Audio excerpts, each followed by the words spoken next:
модыг дэлгэрүүлэгчид. Монголын үндэсний агаарын тээвэрлэгч Мяд компани. Богд банк. Итгэл түгээн. Чухал бүхнээ миг даатгалд. Их орны брэнд Эвсэг. Уран сэтгэж ухаан зарцуулна. Уран гам.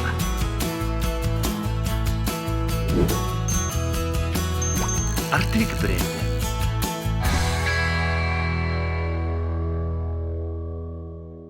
Гайхамшигт лөөрийн музей шиг төмөн хилтэнд цугларан гайхан биширдэг тийм бахаралтай болохын тулд бидэнд юу хэрэгтэй юм болоо? Та юу гэж бодож байна? Би хувьдаа эхлээд өөрсдийнхөө түүхийг мэддэг, түүгээрээ бахархдаг. Тэгээд түүнийгээ алдаршуулахын төлөө иргэн бүр өөрийнхөө чадал, хүч, оюунаа уралдуулан хамтран бүтээдэг байхад ядах зүйлгүй гэж бодож байна.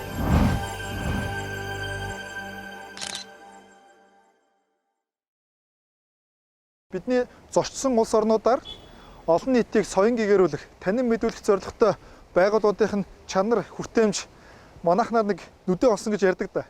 Яг тийм нүдэ олсон үйлчилгээтэй, яг хүндээ хүрсэн амар хялбар ойлгомжтой байх. Яг энэ талаар санагдаж бодогдож байгаа та бүхэнтэй хуваалцахаар энэ өдрийн дугаарыг бэлтлээ.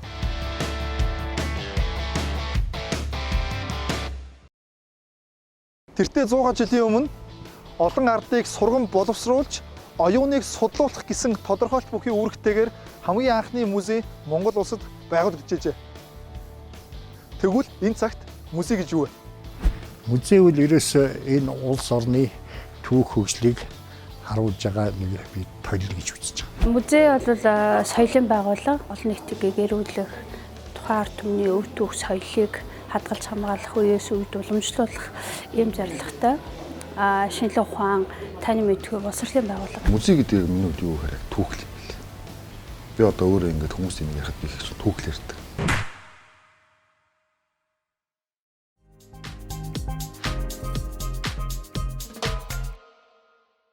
Одоо энэ авто Гамлесны төв дууш штэ. Тэгэхээр энийг дуусан гутаа ингэж гараад армийн музей очиж байгаа.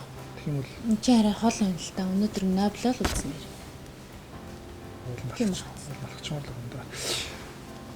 Бид нэр очиж байгаа газар болгоныхоо музей, номын сан ч гэдэг юм ийм газруудаар цогцолоод ороод байхыг хичээгээд байгаа. Тэгээд сайхан газрын зурган дээр тэмдэглэж байгаад энэ музейнүүд нь хэдэн цагаас үнэгүй байна.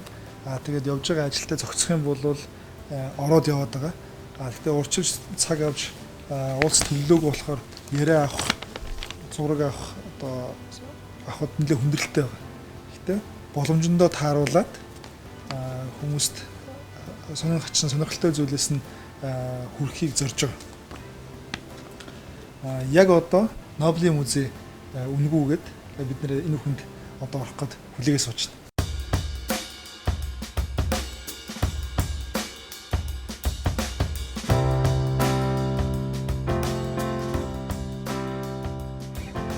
Яг одоо Шведийн төвд хуучин хот Гамлестаны яг төвд байгаа байдаг Нобелийн музей дээр ирсэн байна. 5 дахь өдрийн 5 цагаас Нобелийн музей үнгүү болж байна. Нэлээд олон музейг үнгүү үзэж байна.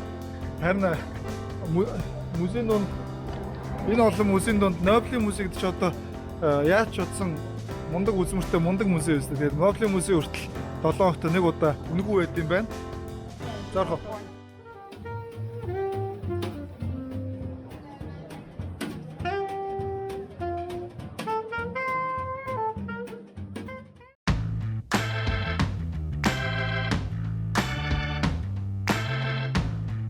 Музей болгонд дандаа юм хүүхдээ өөрөө хүүхд зориулсан танхимууд байд юм байна. Энэ ном их гоё юм байна. Нобелийн тухай яг юу болж байсан, яаж байсан ингээд аюу цөөхөн үгээ. Хөөрхөн зургтай ингээд хийсэн л да. Ийм туршлага ингэж хийжсэн. Нөгөө нэг ахтаа дээр үстэй тийм. Маш цөөхөн ингээд хийсэн.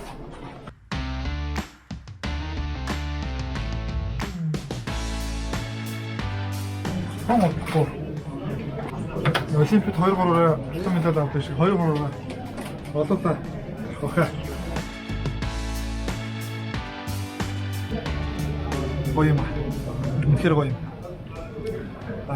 Энд өнөөдөр битүү үнэтэй хаа газрын музейд бүгд л ингээд тогтсон цагтай одоо бид нар шиг хүмүүст хүүхдүүдэд, оюутнуудад хүртээмжтэй байлгах гэж нэг өдрийг, нэг цагийг өнгөө болгох юм байна.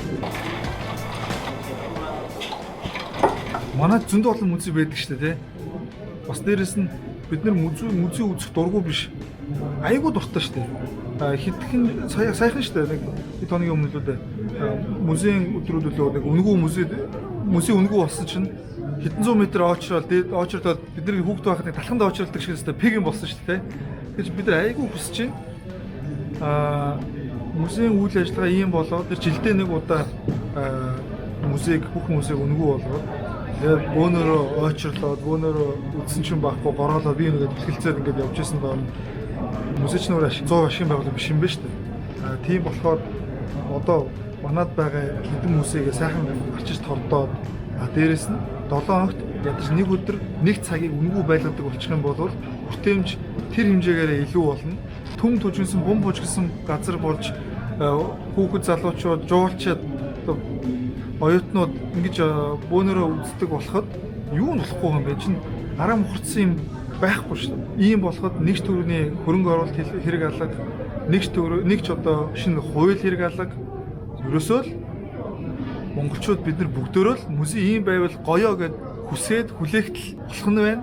Дээрээс нь тэрийг тэнд ажиллаж байгаа, энийг хариуцж байгаа хүмүүс нь энэ хүмүүстэй зориулаад ийм үйл ажиллагаатай болгоё гэд шийдчихэл болохоор байна шүү дээ. Тийм үстэй. Тэгээ музейн хүмүүстэйгээ холбогдно. Энэ ажлыг ерөөсөө хийнэ.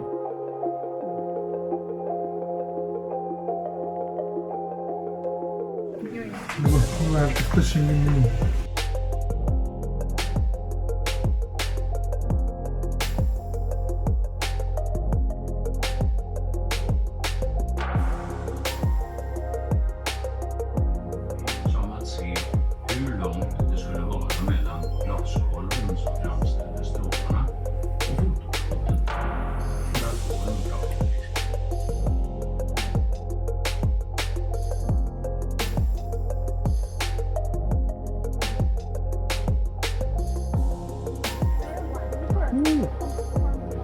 харах болсон шүү дээ.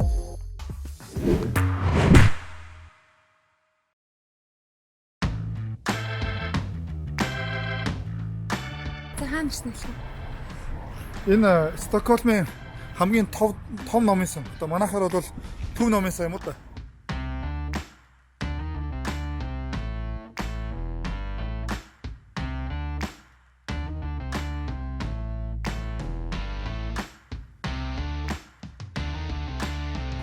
Номын сан болохоор хамаагүй чангаруулахгүй гэж шүү. Стокгольм хот нийтдээ 40 номын сантай юм байна. Зөвхөн номын сан 110,000 ном хэрэглэгддэг. Тэгээ өдөртөө 3,000 хүн үйлчлүүлдэг гинэ. Номын сангийн барилга нь болохоор 1928 онд баригдсан ч одоо хүртэл ихэнх хийцүүд нь хэвээр байгаа гэж байна. Манайд чинь хуучин барилгыг нураа игээл яриад эхэлдэг шүү дээ. Тэгээд барилгыг анх барихаас л гаднаа хүүхдийн тоглоомын талбайтай талбайраа шууд гардаг хаалгатай байхаар тооцоолж хийд юм байна. Энэ болохоор хамгийн том онцлог нь. Эндхийн баг бүх номын сангууд заавал хүүхдийн хэсэгтэй байдаг. Яагаад тэгэхээр хүүхдүүд ном унших дадал хвшлийг эцэг эхчүүд нь л хамгийн сайн бүгдийн байна л да. Тэгээд тийм болохоор хүүхдүүдтэйгээ хамт ирж ном унших, тэдэнд одоо үлгэрлэх боломжийг бүрдүүлж байгаа юм гинэ. Тэгээд эндээ хөөрхөн хүүхдийн жижигхэн театртай энд хүүхдүүд үлгэр сонсож бас аав ээж одоо багш нар нь хүүхдүүдэд үлгэр уншиж өгдөг юм гинэ. Жил дунджаар бүх насныхан зориулсан номын хэрэглээг нэмэгдүүлэх, номд ойрхон байлгах зорилготой 9,000 орчим янз бүрийн арга хэмжээнүүд зохион байгуулдаг гинэ. За энд бас ахмадууд зориулсан сургалтууд байдаг юм байна. Яадаг вэ гэхээр электронн төхөөрөмжүүд одоо компьютерууд дээр хэрхэн ажиллах, гар утсаа яаж ашиглах гээд тэндэрт очдог бэрхшээлүүд дээр тусалдаг гинэ. Эндхийн гэрээр ном авч явдаг үйлчлэгийн бүр супер. 50 хүртэл номыг 1 сарын хугацаатай гэрлүүгээ авч явж болно гинэ. За ийм олон хүмүүс энэ номыг одоо аваад өгөөд буцаагаад ирэхээр энэ номыг өгж авдаг юм харилцаа бол бүр аимшигтай замбраг байдалд орд юм байна л да. Тэр нь хүний оролцоогоор бид нэр камерын систем гэж ярьдаг штэ. Тийм системээр ингээд оруулчихна. номоо буцааж өгөхдөө энд авчираад тавина. 50 гот нөгөө ном нь өөрөө баг кодоор уншигдаад өөрөөсөө 50 дээр очино. Хүүхдийн ном хүүхдийн сагс руу орлоо, уран зохиолын ном уран зохиолын сагс руу орлоо. Ингээд энэ сагснууд нь дүүрэнгүүт номын санчны авчиж 50-д нь тавьдیں۔ Эдний хэлж байгаа бас нэг сонирхолтой зүйл нь юу гэсэн. Одоо хүмүүсийн амьдралын хэм маяг өртөж байгаа хэрээр номын санд ирж байгаа хүмүүсийн тоо бас цөөрч байгаа. Одоо зөвхөн энгийн хүн бол 7 хоногт нэг өдөр ч гэдэг юм номын сан суудаг одоо тийм хэлбэр бол баг байхгүй болж байгаа. Тэгэхээр номын сан хүмүүс дээр өөрсдөө явж очиж байгаа гэж. Петроны буудал олон хүмүүстэлдэг үйлчлэгийн төвүүд дээр номын сангийн салбаруудыг олноор нь байгуулж байгаа. Бүх орны хэл дээр бичигдсэн номнууд байна. Бүр монгол хэлээр номнууд уншиж болж штэ энд бас. Энд илэм шид үзүүлж байна. Нэг хөнгөнсөн дуу чимээ гарч тэр бол надаас том гэж хамгийн залуу өх нь дөрөөсөөгүй. Биднийг дайнд судалгаа хийх хугацаанд нэг азтай тохиол болсон. Тэр юу вэ гэхлээр Дайны үндэсний түүхийн музейд Монголын нэн ховор нандин үзмрүүд 3 сарын хугацаанд дайнчуудын нүдийг хужирсан. Энд үзмрүүдээс илүүтэйгээр үзмрүүдийг яаж үзэгчдэд хүргэж байгаа арга хэлбэр сонирхолтой шийдлүүдийг харж үнэхээр гайхаж биширчээлээ.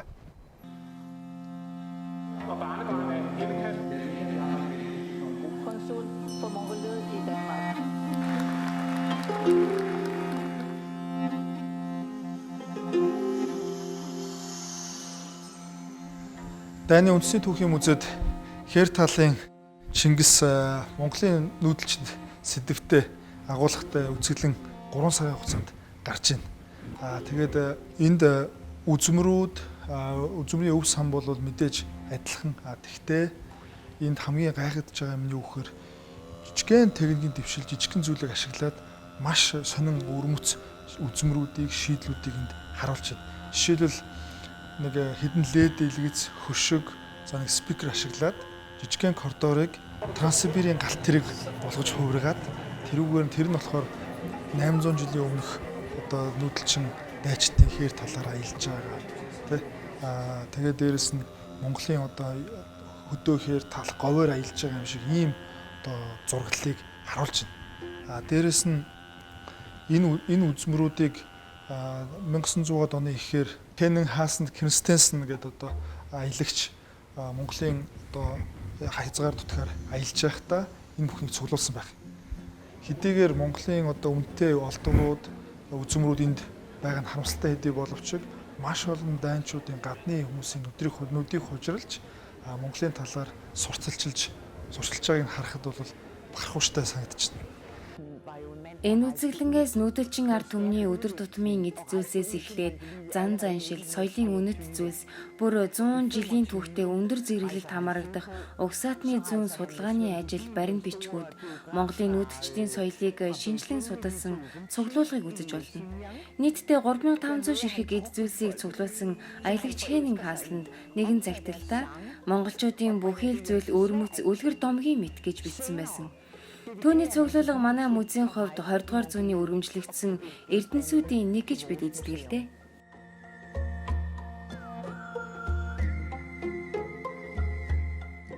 Тэгээ энэ үзмрүүдийг хараа явжсан чинь нэг одоо хөгжилтэй гэх юм уу эсвэл гайхамшигтай гэмээр энэ тайлбар байна. Монгол цэргийн булш одоо баг мууми болгоцсон булш одоо энд ирсэн байна. Тэгсэн чинь тэн дээр тайлбар гэсэн чинь судлаа шинжилгээ үзсэн чинь энэ цэрэг одоо шүдний өвчтөй одоо шүдэн муу байсан байна. За бойлны өрөстөөс олж маш хүчтэй шаналж исэн байна гинэ. Тэгээд дээрэс нь одоо бүр амьсгаа хураахынхаа өмнөх өдрүүдэд одоо өвчнөөсөө болоод шингэнээр хооллож исэн, одоо шингэнээс өөр юмар хоолж чадахгүй байсан магадлал маш өндөр байна. За тэгээд дээрэс нь нурууны өвчтөй байсан байна, нуруу нь өвддөг байсан байна.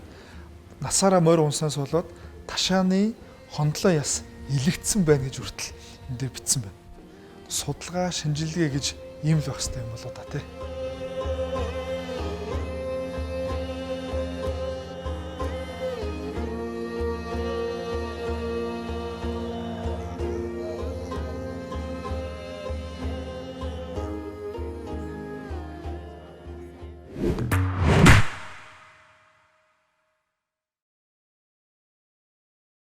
Хэлсэн ёсоор өөрсдийнхөө музейнуудын талаар мэдээлэлтэй болох гээд үндэсний түүхийн музей дээр ирсэн байна. Үзмрүүдийн талаар биш, хүмүүст хүргэж байгаа үйл ажиллагаа нь ямархуу байгаа талаар сонирхно.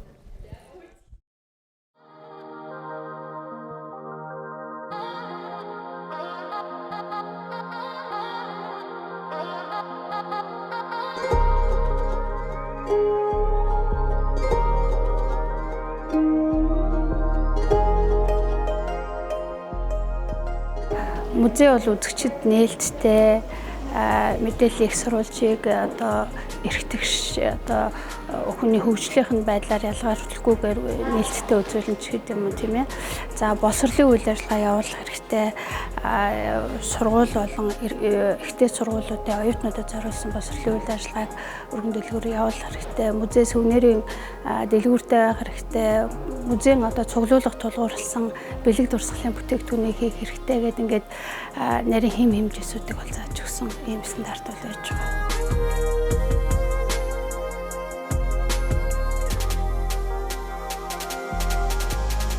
Манай музейн билет гэх юм бол том хүн 10,000 төгрөг, оюутан 2,500, хүүхэд 1,000 төгрөг.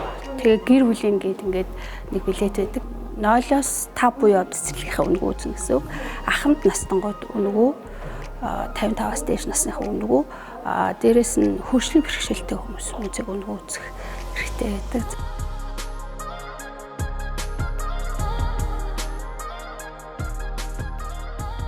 Яг музей өөрөө шийдээд энэ өдрийг бид нэр үнэгүй болгоно гэдэг юм бол одоохондоо байхгүй байна. Яамнаас шийдээд жишээлбэл эх орончдын баяр гэдэг болдог. 3 дугаар сард музей болгон нээлттэй 7 хоногоос 3 өдөр ажилладаг.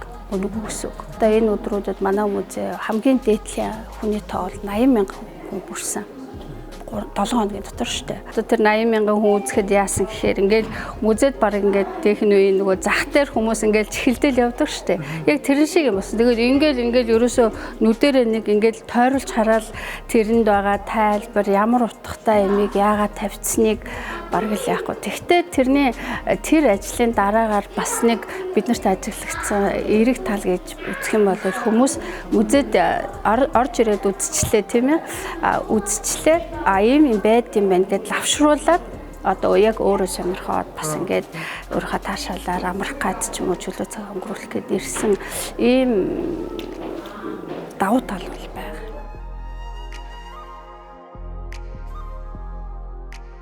Жилдээ 80-аас 100,000 хүн явуулсан үндэсний музейг үзэж байгаа юм байна. За тэндээс 49-51 за 50-50%-тай гадаадын жуулчид дотоодын одоо үзэгчид байдаг гэж байна. Жишээлбэл энд харагдаж байгаа буланг ховын хвшлийн ч гэдэг юм магадгүй би ч юм уу та ч юм уу хөрөнгө оруулалт хийгээд тогтчуулаад өөрийн санаа эдийн интерьер засал одоо юу гэдэг тэрийгэ хийгээд тэрнийхээ ашгийг одоо хүртдэг тэндээ реклам сурчлагаа байрлуулдаг олон нийтэд түгээдэг хүрдэг жишээл ийм хамтын ажиллагааг музей төрийн байгууллагууд бүр эрэлхийлж байгаа хайж байгаа гэж. Жишээл би нэг мэдэхгүй л байсан.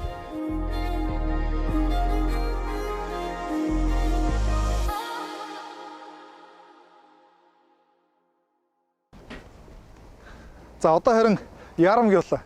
Би л урд нь сонсч дуулаагүй Монголын угсаатны зүйн гэр музей гэж байд юм байна. Ер нь хүмүүс хоббигоороо цуглуулгаа музей болгоод бидний гэрж үзээрэй, сонирхоорой гэд үе таалгаа нээлттэй байлгадаг олон жижиг музейнууд байд юм байна.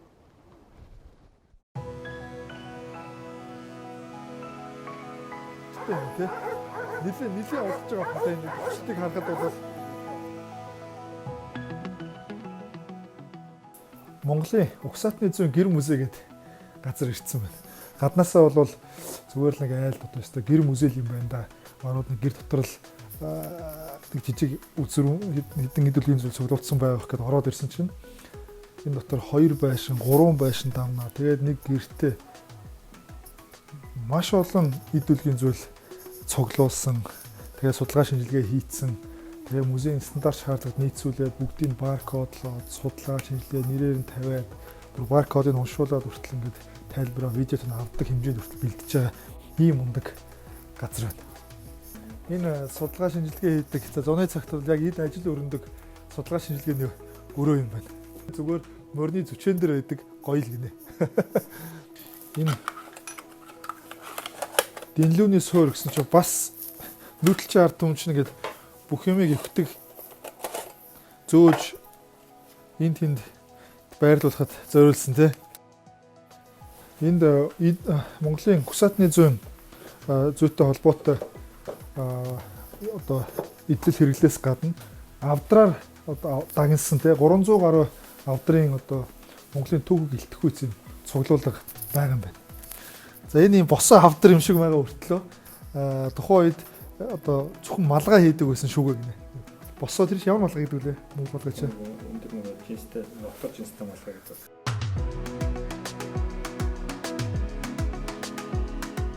Энэ зам бол их гоё юм байна. Мэдээж ийм тогтчлолтой юм чинь мах шаардгал байж таараа. Дээрээс нь энд Монголын цайны ёслол лөө.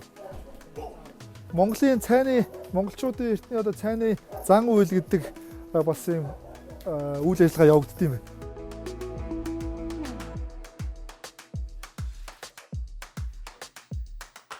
Таван сараас 10 сарын хооронд ажилладаг Монголын Хусаатны зүйн гэр музейгээр орсон. Тэгээд бид хоёр наашаа сая ерөнхий босстой уулзнаа гэд гэрт нь ирсэн чинь гэр нь тэрнээс дутхгүй бүр музей байна.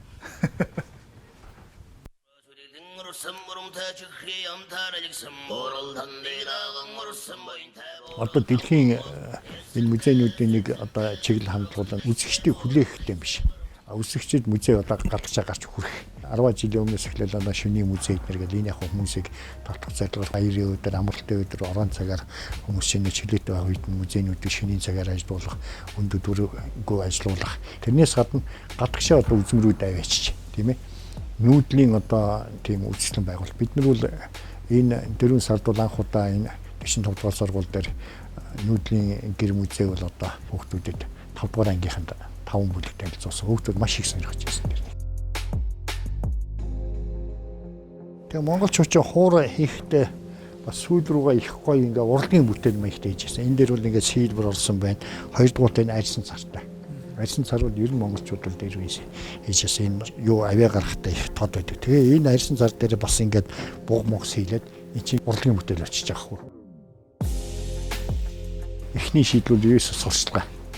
Сурчлахгүй хүн мэдэхгүй шүү дээ. Хаана байгаа юм, юу байгаа юм, ямар музей хэн гэдгийг хаяг байршил юунууд нь байх ёстой. Тэгээ хоёрдугаарт энэ орон нутгийн музей эднэргээд байж орон нутгад хүн болгож тэр бол гачихгүй шүү дээ. Гэхдээ улсын музейд байхгүй орон нутгад байгаа хөрмөц юмнуудыг бол авчирч болно шүү дээ. Гадаад бол музей үнэтэй. 20 хэдэн доллар, 30 хэдэн доллар байх нэг удаа ороход. Тэр чинь улсынхаа хөгжлийг дагаад тэгээд тэр үзэгчд олон байгаа юу учраас энэ чинь ингээд юутай явчихдаг. Гэтэл манайхад бол өшөө хүн баг үзэж байгаа дээр нь өндөр үн тавих юм бол энэ чинь бүр хүн яахгүй бол.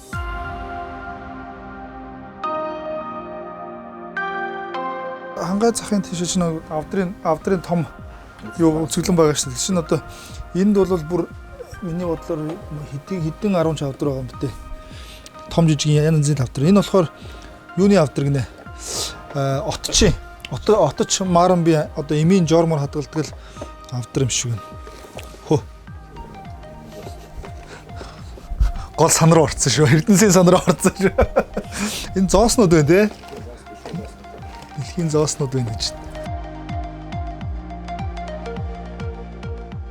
Одоо ямар музейг сайн музей гэх вэ гэхээр хүн нэг үзчихэд дараа нь дахиж заавал үзмээр санагдаж ярьж мэдлэгээ лавшруулах гэж ирж байгаа л бол сайн музей гэж ер нь хэлдэм байна. Үнэ үү?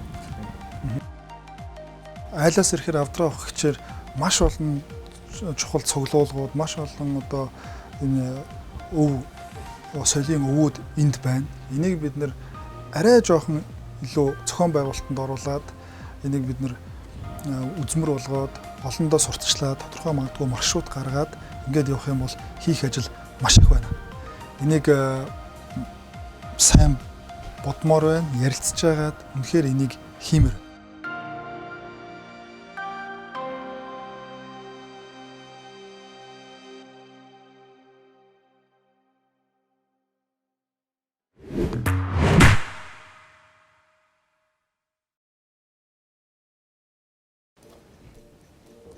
Нэгнээс нөгөөрөө ирэнгүүт цаашаа явах мэдээллийг аваад яваалах юм байна.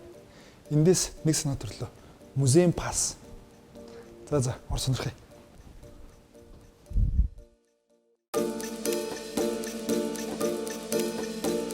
Тэгэхээр энийг эхлэх болсон шалтгаан нь бол хамгийн нэгдүгürt бол юу л юм л да. Хүн болгонд хөгжмийн түүхийн дээ боловсрол олгох гэсэн тийм санаа байгаа. Яг гоо ингээд надад бол одоо юу байсан? Капитал байсан. Тэгээ гол зорилго маань бол хүмүүст хүрэх ёстой. Хөгжмийн боловсрол гэдэг хүмүүст их чухал байдаг. Энийг л хүргэх зорьсон. Петрол их шиг хайрцагаас ахуулаад эх орон 52 58. За бүр энэ бүгд ажилтдаг тий. Кассетыг хүртэл хүүхдүүдэд үзүүлмээр байгаа байхгүй тий. Ийм сони юм яаж тэгээд одоо баг CD ч манай хүүхдүүд бараг л мэдхээ олж эхэлж байгаа тий. Тэг чи анхны CD ч мараг пянц шиг байсан байна. 10 жилийн хүүхд сургуульд өөрсөнд удирдалт нэг удаа нэг анги тий. Дур ингээд явах. Угаасаа тийм юу байгаа байхгүй. Төлөвлөгөө ч юм уу тий. Байсан. Энийг одоо хэрэгжүүлдэг байлээ. Тэгээд одоо 10 жилийн хүүхдүүд мэдээж үн төлбөрийн хувьд хямд байх ёстой тий. Би жишээ нь одоо ингээд байж болох хамгийн хямдаар л 10 жилийн хүүхдэд ингээд 3,000 5,000 үзүүлж байгаа байхгүй. Энэ бол би боломжийн гэж харж байгаа. Хүмүүс янз янз хэлдэг тий. Үнэтэй зүйлийг үнэтэй байх хэрэгтэй ч гэдэг юм. Гэхдээ энэ үнэтэй гэдэг ганц гол юм тэдэд хүрэх нь хамгийн гол нь байхгүй. Улаанбаатарт одоо том жижиг хүмүүсийг нийлсэн одоо юм үздэг музейн пас яагаад байж болохгүй. Яг үнэ. Тийм шүү дээ. Ийм музей аялал гэж яагаад байж болохгүй гэж. Ийм байвал оролцоод бэлнэ. Бэлэн шүү дээ. Энэ ч угаасаа яг тийм байх хэрэгтэй байхгүй. Жишээ нь одоо миний зүгээр одоо санаж байгаа бол би энд нэг жижиг музей хийж байна юм уу? Бас нэг хүн тэнд музей хийгээд ингээд энд ингээ хийгээд байна. Агт энэ бол хүмүүс яг хөв хүн өөрөө л ингээ зүтгээд ингээ хийцсэн. Энэ юм уг нь бол нийлэх хэрэгтэй байхгүй.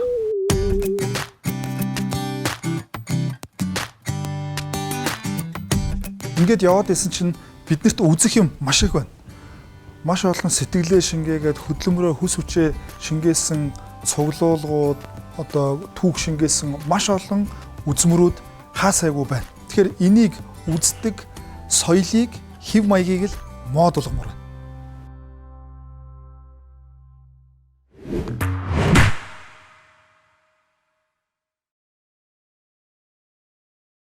Манай музейнуудын өв сан үзмөрүүд чамлахааргүй баялаг юм байна.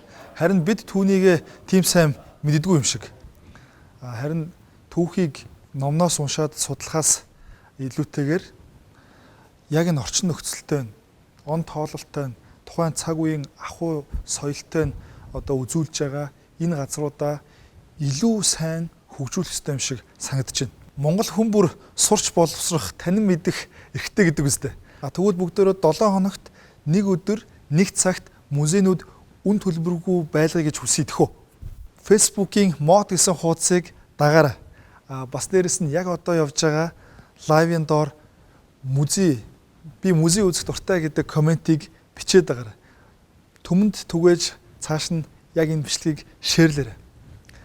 Шидний юм шиг ийм шийдвэрийг цөөхөн хэдүүний зөвшөөрлөөр гаргаж болохыг бид нар сая сонслоо шүү дээ. Тэдгээр шийдвэр гаргадаг цөөхөн хүмүүсийн сонорт энэ зүйлийг хүргэх ёстой.